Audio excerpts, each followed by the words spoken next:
Hello, fedelbogen here. To my fellow workers in the vineyard, worldwide, greetings. Today's talk is about the ontological foundation of female supremacism. Hang in there. I have concluded elsewhere that men as a group owe no special collective favor to women as a group, any more than Democrats as a group would owe any special collective favor to Republicans as a group. In view of the objective political situation of men in Western civilization and elsewhere, such is the only conclusion to which moral consistency would lend itself. However, I know that plenty of feminists would take issue upon this point, and being feminists, they can do no less. If they concurred with this way of thinking, they would no longer be feminists. And why? Because the entire feminist enterprise is based on the overarching premise that men are the problem.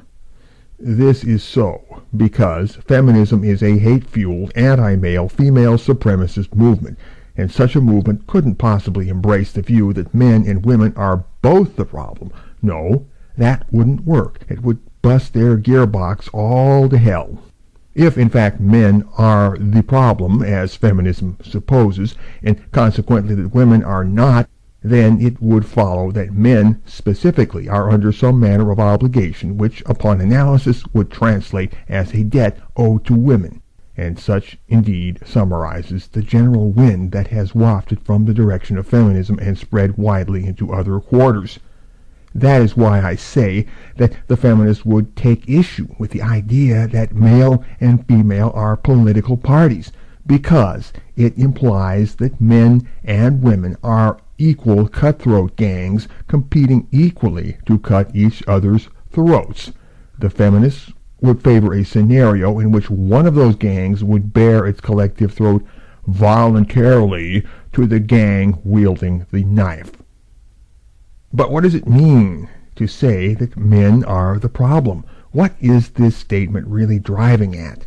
Which problem does it refer to exactly? I have implied that this idea lies at the root of a worldview, a paradigm. But how can we spot it in action? What signs or tracks does it leave? Here is what to look for. Anytime a woman does something notably blameworthy, or anytime something goes awry between a man and a woman, a feminist will nearly always search for a way to either get the woman off the hook or reduce her share of blame to a bare-bones minimum. Female wrongdoing will always be extenuated in whatever way possible, if not denied altogether. The bias is persistently male negative. It is evasionary of any realization or any frank admission that women in the depth of their nature are just as rotten as men. You can almost hear the rationalization hamster spinning its little wheel into overdrive in the backs of feminist heads anytime the least shadow of womanly or girlish malfeasance confronts them. They are not a bit concerned to know what actually is. Rather, they fervently wish to know what, according to their template, must be. It is a deeply rooted emotional reflex which transfixes the core of their world like a pivot or an axle or a black hole singularity. In fact, let's give it a name. Let's call it the must-be maneuver. Yes, this little trick is the alpha and omega, the sum and substance, the form and content, the rock of Gibraltar, the axiomatic a priori, the sine qua non, the necessary precondition for everything that feminism promotes or seeks to put about in the world. It must be that a man is to blame in every argument. It must be that he doesn't listen. It must be that he is insensitive to her needs. It must be that he is using male privilege. It must be that he has power and control issues. It must be that he has anger management issues. It must be that he is condescending her. It must be that he feels threatened by intelligent women. It must be that she was violent in self-defense, or if not, it must be that she attacked him preemptively.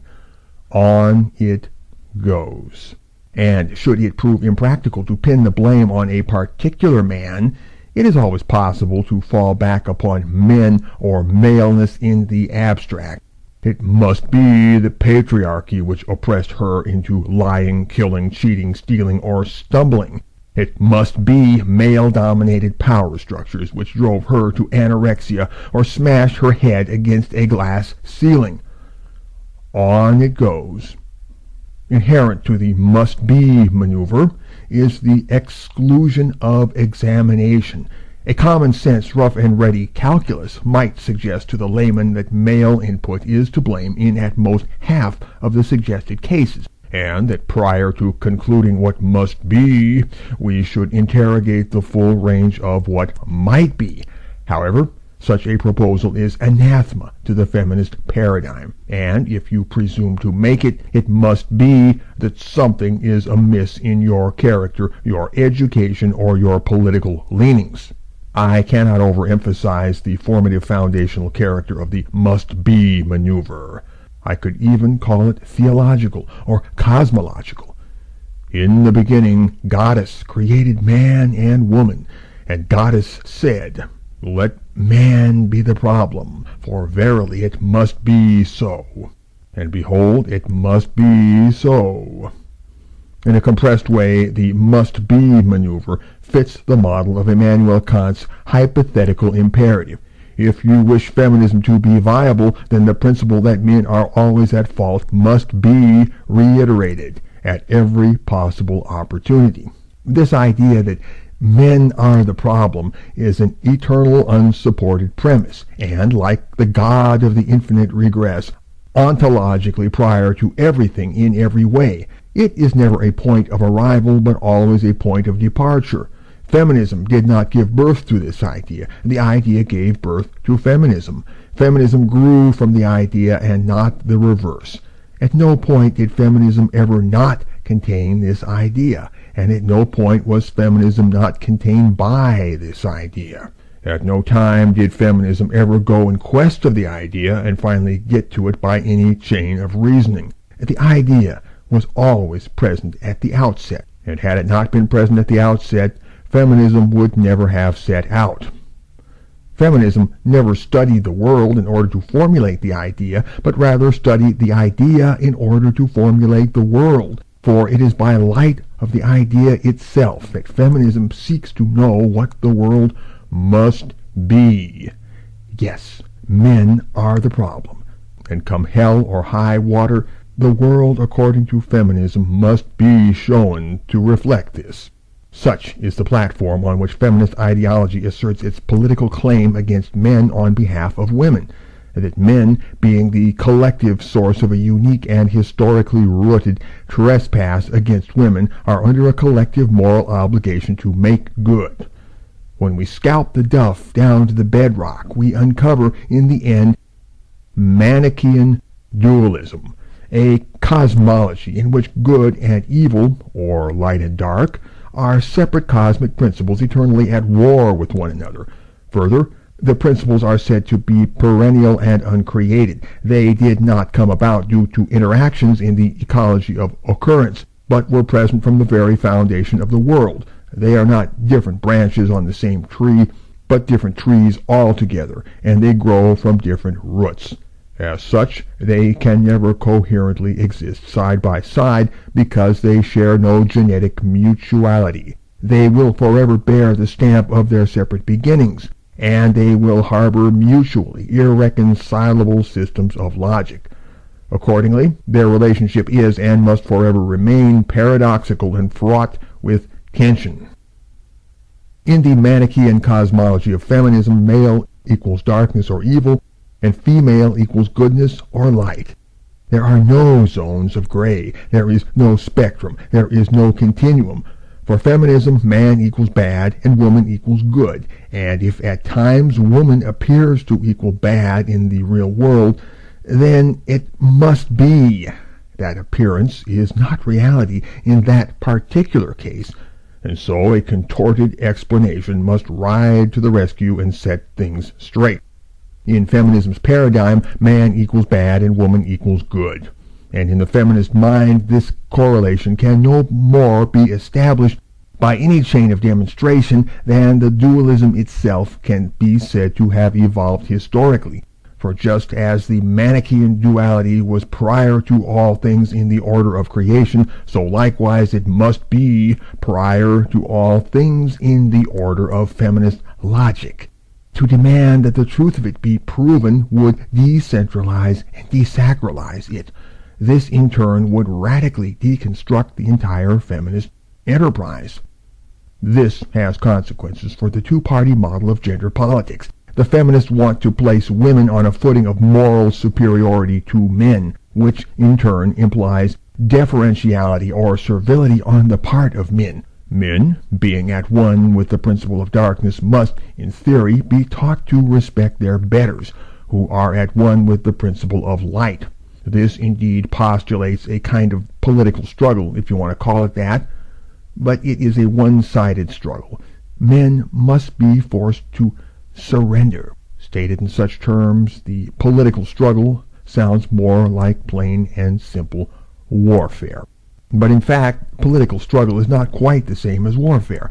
For although it is true that political parties are not deferential or servile toward each other, the situation differs from war in that the parties understand they are fair competitors on a field governed by rules of play which, in theory, do not include ultimate subjugation of one side by the other. That is to say, the Republicans, at least in theory, do not have as a goal making the Democrats grovel, or vice versa. Von Clausewitz famously called war an extension of politics by other means, and I will leave it to the reader to reflect upon this privately, since it would make too much of a tangent to the present discussion. So, no feminist who is truly a feminist could accept the two-party model of man-woman relations as a set way of life, for that would imply that good and evil are in a certain sense not subject to a moral comparison, which in turn defeats the purpose of the Manichaean paradigm as an occult motor of the feminist enterprise. And why? Because if good is not better than evil, if light is not better than darkness, then there remains no validating metaphysic for female supremacism and man-hating as a whole. And I can assure you that feminism, bereft of those things, would be like unto a banana which is all peel. Thus, it is essential to the collective sense of purpose of the women's movement that the movement be engaged in a Manichaean struggle with an eternally culpable foe who must be vanquished. Granted, most feminists would, if you put the question point blank, deny any personal belief in the Manichaean paradigm as I have described it. But this becomes less of a contradiction when you realize that stated individual beliefs and unstated collective intentions can easily go their separate ways. As a famous philosopher once put it, "By their fruits ye shall know them." And the fruits of feminism do indeed bespeak an enterprise imbued with the spirit of moral rapacity and undertaken with a view toward conquest. Any feminist who tries to talk you out of this critical insight is playing the game of cognitive fragmentation. Fidelbogen. Out.